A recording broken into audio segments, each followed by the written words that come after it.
My tobacco research focuses a lot on reasons why flavored tobacco products are appealing to youth and young adults. So why are flavored products so exciting to young people? What sort of psychological factors, cognitive factors make young people want to use these flavored tobacco products more than regular tobacco flavored products? In terms of menthol, one of the reasons that has been hypothesized in the research, and we're finding that in my own research as well, is that menthol has been hypothesized to mask the harshness of inhaled cigarette smoke. So that kind of minty cooling sensation, quote unquote, makes the medicine go down easier.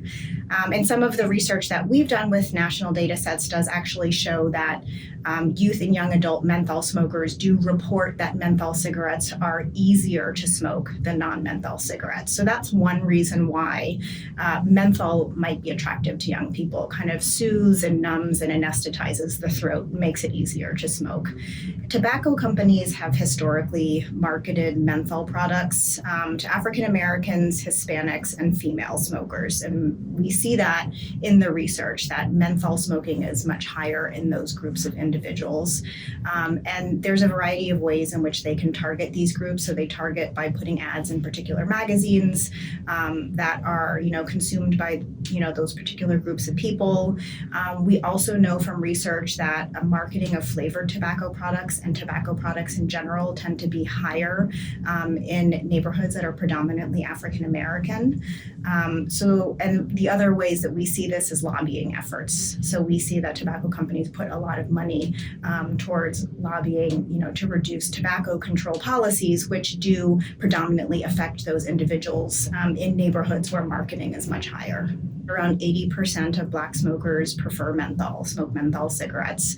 And this is a pretty controversial concept right now. So there's one group of community leaders who think that, if there was a ban on menthol, that is racist and racially targeting African Americans, and that they should have a choice to choose the type of product that they use, and that could include menthol. And there's another group of leaders in the African American community that believe that if we continue to have menthol on the market, that we are negatively impacting the public health of individuals in that community. I believe that a menthol ban will have a positive impact on those groups who disproportionately use menthol cigarettes. In terms of other flavors, my theory about that is most young people know that tobacco tastes gross. I think most people know that. But if you have, a chocolate or an apple flavored tobacco product, and you've probably tried those before, you've probably had a candy bar, you've probably had an apple, you're going to be more likely to want to try that flavored tobacco product because you think it's going to taste a little bit better. And we also know that flavored tobacco products have these very bright colored packaging. So they use, different colors, they use different descriptors. We've done some research on that as well, that colors and descriptors on packaging do communicate certain things to young people, communicates that they could be less harmful, that they could be more appealing. And this is another way that flavored products attract youth, because if they've never used a product before, but say they're at a local store and they see a flavored tobacco product at the checkout counter with those bright colors, they may also be more likely to want to try that product. So what I would want kids to know or youth to know about starting vaping is that vaping still contains nicotine, and nicotine is addictive. And I think young people don't realize, because they're young, that it will make it harder for them to quit when they get older. So what we've found in a lot of research is that young people will say, I'll quit later, I'm just experimenting now. But by the time they want to quit, they're older, they have more deeply entrenched habits, and they're addicted to nicotine. So the nicotine is an important piece of awareness that young people should know about. I would also say that, yes, while the research shows that e-cigarettes are less harmful than cigarettes, that doesn't mean that they aren't harmful, and it doesn't mean that they're good for you. And what we recommend is that, nobody should use tobacco products. They're really not good for you in any way.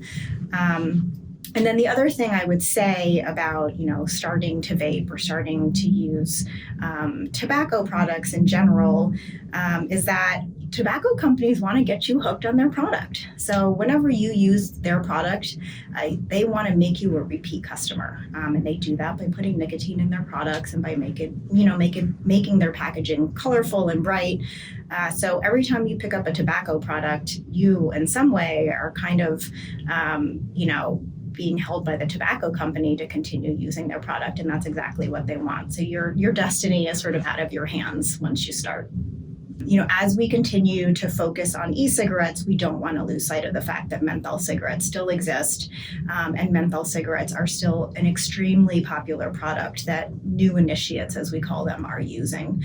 And as we kind of continue to look over at e-cigarettes, I don't want us to forget that menthol cigarettes are, looming in the corner, and we should, not give up the fight on focusing on those products. I think personally, the tobacco companies are benefiting from the fact that we aren't focusing on menthol. It kind of allows them to continue to sell those products and to market in the ways that they've been doing. And I just encourage people to kind of continue, as you said, to keep their focus on that.